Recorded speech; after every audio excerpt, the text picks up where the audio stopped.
For 70 consecutive months, the private sector has added jobs to the economy. 70 straight months of positive job creation in the United States. Since President Obama took office, 15 million new American jobs have been created.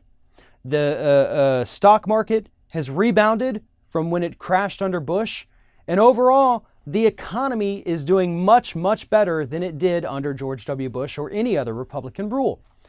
Or is it? Because according to the latest numbers, the recovery is happening, but it's not happening for the bottom 99% of this country.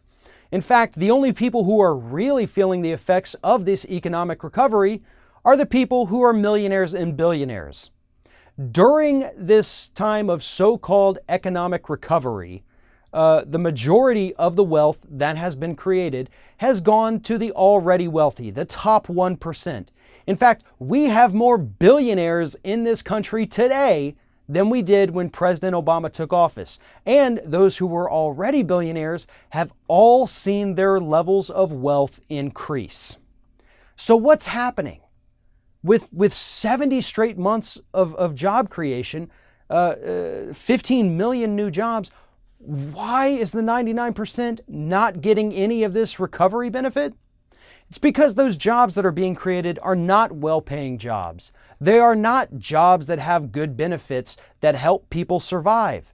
They are low-wage, low-skill jobs that most people would have to work 2 or 3 of just to make ends meet and to stay out of poverty. In fact, the poverty level under President Obama has risen, as has the number of billionaires. And that should scare us. That should tell us something. This isn't working. Just a corporation creating a job here and there isn't good enough.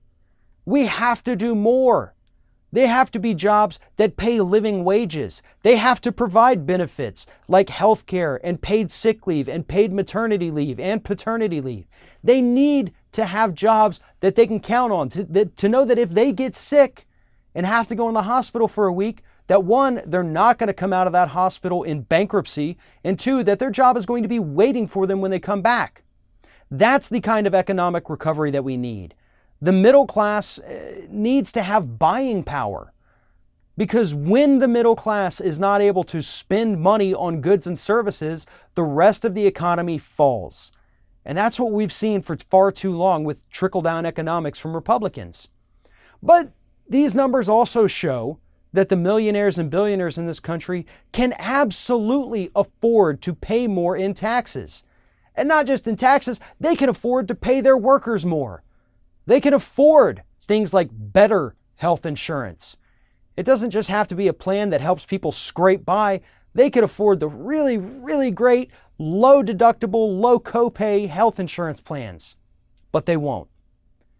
Corporations only care about one thing, and that is what goes into their wallets. They don't care about the workers. They don't care about their health or their safety or their well-being. The average CEO is only with a company for about 3 to 5 years. Now, 30 years ago, that was about 15 years. So CEOs did have to look down the line and make sure that things would be taken care of for well over a decade. But today, it's all about making as much money as possible, as fast as possible, and then getting the hell out of there and letting the next guy or woman worry about the problems that you've created. Capitalism is failing us, and these latest set of numbers prove it. We can't have 70 consecutive months of job growth, 15 million new jobs, and have nobody but billionaires feel the recovery. The system is broken, and that's what Bernie Sanders' campaign was trying to tell us. But these last set of numbers that we have now prove without a doubt that Bernie Sanders was right.